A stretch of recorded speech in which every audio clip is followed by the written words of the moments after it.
गणेश कछारिया मा केरेक्टारनि मानसि आंनिख्रुइ नोंथांमोना बांसिन मिथिगौ मिथिबाय बिथां गणेश कछारिया रामलीलानि मुङाव कृष्ण लीला जे खालामनो थाङोमोन रेकर्ड दंथ' जोंनाव दानो भाइरेल खालामनोबो हायो जोङो आरो बेफोरबायदि मानसिया बर' हारिनि बबे मोनसे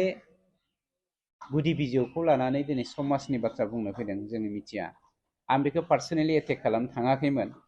जोङो गणेश कछारि बायदि जोङो कृष्ण लीला खालामनो थाङा नाटक खालामा बिथाङा जोंनि बर' लाइमोन सेंग्रा सिख्लाफोरखौ लानानै बहुत नाटक खालामबोबाय जौ लोङै लोङै गावनि चेम्बाराव सिन्थाय गावनि क्वार्टाराव सिन्थाय गाज्रि भाइरेल जानाया जोंनाव रेकर्ड दङ गतिके गाज्रि आखलनि मानसिफ्रा गाज्रि राव बुंनायखौ बर' समाजा बिटिआरनि समाजा खोनासङालै खाम्फा बरगयारि बिथाङा नैबे फैबाय थानाय एमपि इलेक्सनाव बिपि दोलोनिफ्राय गावखौ गसंगोन होननानै आं बिथांखौ देरहागोन ना जेनगोन बिथांखौ गिबियाव आङो बेस्ट अफ लाक जासिग्रोबाय गाहाम हामलायथि जासिग्रोबाय इसोरा बिथांनि गाहाम देहा गुफुं देहाखौ जेब्लायबो नोजोर होबाय थाथों बिथाङा सासे गाहाम बा मोजां बर' दैदेनगिरि डेम'क्रेसियाव बयहाबो मोन्थाय दङ राजखान्थि गेलेनो बा राजखान्थियाव बाहागो लानो बिथांनि देरहासारनायखौ आंबो लुबैयो देरहाथों खिन्थु मोनसे खोन्थाया सैथो बिपिएफआ दिनैनि दिनाव देरहानायनि लामायाव गैला टिकेट लानायनि सिगां खाम्फा बरगयारि बिथांखौ खावलायदों नोंथांनाव जा एसे एनै रां दंबावो बेखौ जिमायनानै रायजो जानो नाजादो थाखाखौ गारनानै हाग्रामाजों बिट्रे खालामजा मानोना आं दाखालिबो होनदों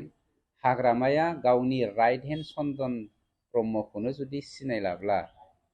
गावनि राइट हेन्ड साफ्रोमबो बिपिएफ दैदेनगिरिखौनो सिनायलाब्ला गावजों आगसि आगदा थानाय बिएलटि लिडारफोरखौनो सिनायलाब्ला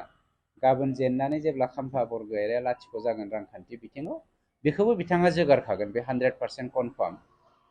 मानोना जिखुनु दाय गावनि दायखौ एरायनो थाखाय जिखुनु माबाखौनो बियो माने रिपिट माबा गाज्रि मा होनो जोगारनो हायो आंथ' दाखालिबो नोंथांमोननि मिडियायाव होनखादों दिनै जुदि नोंथाङा हाग्रामाखौ सोङोब्ला बिआर फेरेंगाया नोंथांनि सायाव अजद दैखांदों जे नोंथांनि बिहावा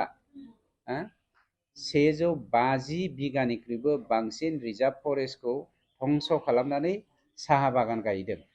बे साहा बागान गायनाय नोंथांनि बिहावनि सायाव इउपिपिएल दोलोआ दिनै सरकारा एक्सन लानो नागिरगासिनो दङ होमब्ला नोंथाङा मा बुङो होननानै हाग्रामाखौ सोंबा बियो मा होनगोन मिथिबाय थोद जाम्बा आंहा बिहाव गैया बे आंनि बिहाव नङा होनगोन बे क्लियार गतिके